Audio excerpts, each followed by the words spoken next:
support. The maestro, please! While August so far isn't giving us a ton of new albums, it's at least been consistent in giving us these couple few every week. This'll be for the week of August 19th. 2023. On this day in music back in 1986, Slippery When Wet, Bon Jovi's third studio album would be released. It would contain the legendary songs You Give Love a Bad Name, Wanted Dead or Alive, and of course, Living on a Prayer. It would go on to be one of the best-selling albums of all time, achieving 12 times platinum.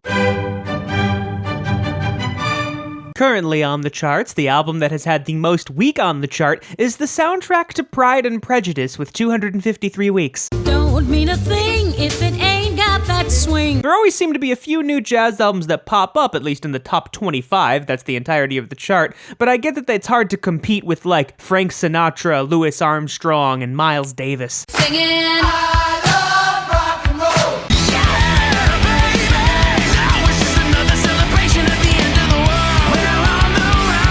Second studio album from Mammoth WVH, Wolfgang Van Halen's band, again, Wolfgang the son of Eddie Van Halen, and fun fact, the term Mammoth actually comes from one of Van Halen's early band names as a tribute. Obviously, Wolfgang then shoved his initials after it. It's bigger than hip-hop. I've been fucking hoes and popping pillies, man, I feel just like a rock star.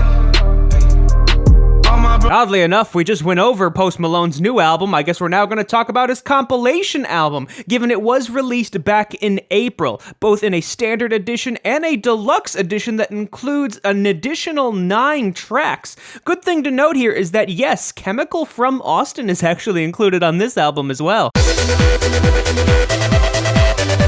Ever since Beyonce and Drake released their dance albums, they've consistently been towards the top of the chart, if not number 1. Long past are the days where it was just Lady Gaga, Daft Punk, the Gorillaz, and the Chainsmokers that would dominate the top of it. And now I need some help from the maestro, please! It must be exhausting, always rooting for the anti-hero.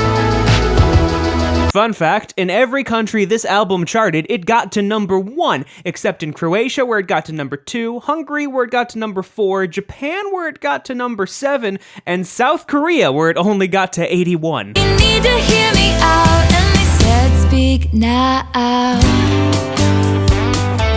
I was gonna say, I am shocked they're trying to release 1989 Taylor's version the same year that Speak Now Taylor's version came out, but at the same time, both Fearless and Red Taylor's version were both released in 2021, so I guess it's not completely unprecedented. And I'm bad like the Barbie. I'm a doll, but I still wanna party. Pink felt like I'm ready to bend. I'm a 10, so I pull in a Ken. Like jazz. Fun fact, the song Watiti by Karol G is actually misspelled on the first edition of the vinyls on the back cover, misspelled Watiti. I know that last night we let the liquor talk. I can't remember everything we said. Morgan Wallen actually beat Drake's record for having the most songs on the Hot 100 at the same time. Drake initially said it back in 2018 with his album Scorpion, all 25 tracks charted. And the same thing happened with Morgan Wallen, given on One Thing at a Time, there are 36 tracks that charted, so, well, you know. Think they gon' find out again. Think I gotta find out again. Behind the tent, I sin, I've been. Can't forget about that place we. More fun facts about early vinyl versions. The vinyl version of Utopia was originally supposed to have A by Lil Uzi Vert that Travis Scott features on, taken from Lil Uzi Vert's Pink Tape album. And it also did not include Drake's vocals on Sirens, and even additionally had Sheck Wes on the main vocals on Fiend. Again, a slower week for August, but we do have one more week of August. Let's see if the month can't give us a big album week. And now I need some help from the maestro, please! Maestro!